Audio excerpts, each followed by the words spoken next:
સુરતના સચિન વિસ્તારના પાલીગામમાં મંચુરિયમમાંથી ઉંદર નીકળવાનો એક વિડીયો સોશિયલ મીડિયામાં વાયરલ થયો છે।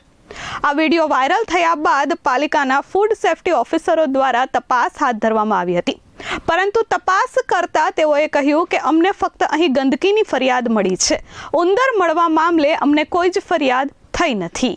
સુરતના સચિન વિસ્તારમાં આવેલા પાલીગામ સ્થિત એક ચાઇનીઝ સેન્ટર પર ફૂડ વિભાગ દ્વારા તપાસ હાથ ધરવામાં આવી છે। આ એ જ ફૂડ સેન્ટર છે જ્યાં ગઈકાલે એક વિડીયો વાયરલ થયો હતો। મંચુરિયમની પ્લેટમાંથી એક મૃત હાલતમાં ઉંદર દેખાતો હોવાનો વિડીયો સોશિયલ મીડિયામાં વાયરલ થયો હતો।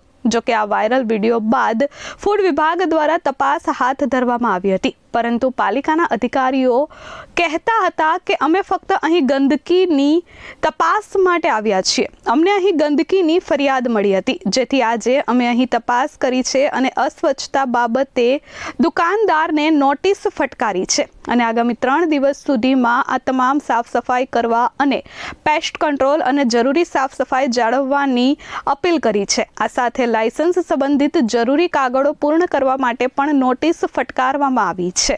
ફૂડ સેફ્ટી ઓફિસર જિગીસા દેસાઈ સચિનના પાલીગામમાં આવેલી જય હનુમાન ચાઇનીઝ સેન્ટર માં આજે સવારે જે ફરિયાદ આવી છે તેના અનુસંધાને અત્રેના ફૂડ ઇન્સ્પેક્શન વિભાગના ફૂડ સેફ્ટી ઓફિસર દ્વારા કામગીરી કરવામાં આવેલ છે અને સદર સંસ્થાને સાફ સફાઈની નોટિસ આપવામાં આવેલ છે। મને તો એવું જાણવા મળ્યું છે વિડિયો વાયરલ થઈ ગયો છે આ દુકાનમાં મંચુરિયનની અંદર ઉંદર મળ્યું છે।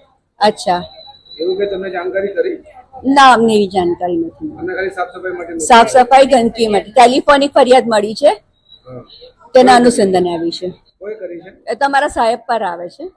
જ્યારે બીજી બાજુ જે સોશિયલ મીડિયામાં વાયરલ વિડીયો હતો તે અંગે ફૂડ સેફ્ટી ઓફિસરને પૂછવામાં આવ્યું તો કહ્યું કે અમને એ બાબતની કોઈ પણ જાણ નથી, અમને ફક્ત એટલું જ કહેવાયું હતું કે અહીં ગંદકી છે, જેથી કરી તમે તપાસ કરો અને જરૂરી કાર્યવાહી કરો।